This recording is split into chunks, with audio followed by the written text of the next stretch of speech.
Actually, where I was going with it is there's an experimentation process to try a little of this, try a little of that, and how true that is when we start to look at coaching and creating that life that we're looking for. Yes. How the experimentation process, like we're never going to figure out exactly what it is going to make for us to create a great life without a little bit of experimentation. So, what does that experimentation process look like as we start to create a great life and we start to live more consciously?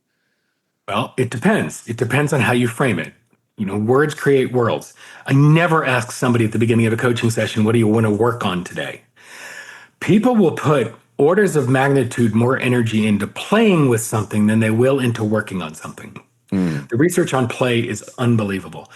And the idea of working on creating a new life, there's nothing more sterilizing than that. It makes it feel ew. Academic, work, structures, discipline. Boy, that'll fuck something up. And it's when you are playing or playing with new routines, playing with new ideas, playing with new identity, trying things on. Oh my God, it's cosplay. You give people the opportunity to explore like a child. mm, Wow. It's amazing how much more dramatic a shift in somebody's world they can create through play. Freedom. Because when you play, you can fuck it up. When you're working on something, all these companies that say innovation is in our DNA, 95% of them are lying. And I can tell because they punish failure and only reward success. mm, In order to be innovative, you have to be willing to fail and fail a lot, mm, mm. right? You have to play with things and you're going to fail with most of them. Celebrating failure is how you get to success, right? So you have to play, you have to explore, you have to be messy. In order to be really good at something, you have to be willing to suck at it first. And our work environment does not encourage people to suck at anything ever. So the answer is, Lee, play, Yeah. exploration, childlike curiosity, fantasy, and willingness to faceplant. So, what would you say to somebody who has the counter argument that it's irresponsible to be carefree as if we're children? I would ask them whose voice that was in their head, Mm, because that's an inherited agreement. That's something through socialization, acculturation, education. That's something they inherited, and they may choose to keep that. But that's an unconscious rule that's running their world instead of a chosen rule that they are living their life by. mm. And or I would be flippant and say, okay, you're dead wrong. Maybe spank that child. I'm just kidding. Absolutely. I'm joking. For the record, I do not believe in spanking children. So I wanted to make a distinction there. Not the kids. Yeah, that is a hard thing because I think so much of our world, I mean, I know my experience, so much of my world were the agreements, the rules that I inherited that until I unpacked them and went, what the, they were driving my choices.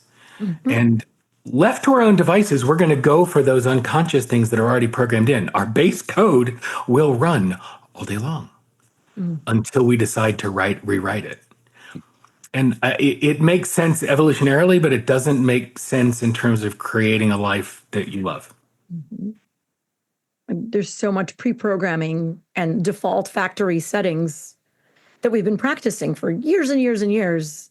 So then to create a new neural pathway, it's like walking a new path in a field of grass.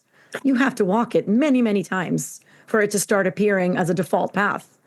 And so what I find, and I've been there myself many times, and I still find myself there, and come back to what is true, and that is you've walked that path how many years?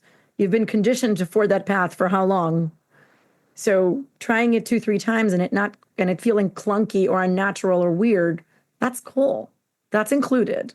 That does not signal don't go that way, come back to the factory settings. You're just Well, walking a new path. being a trailblazer means you're walking through untraveled path. Starting that new neural pathway, there's no myelination on the nerve. You've got to run that. There are so many books and so much research about habit creation and whether, the outliers are 21 days and 180 days to create a new habit. 30 to 45 is where most of the research lies. That the only way to create a new habit, whether it's a habit of behavior or a habit of thinking, doesn't matter. It's it's small actions repeated with high frequency over a duration of time. Period. It's the only equation. But when you come up to where the paths diverge, and you can take the one where you've got to bushwhack through the high grass or the trees, or the one that you've been running all along, your brain is programmed to go on the easy path. Mm-hmm. So we are programmed, we are built against change. Our design has us physiologically resistant to change.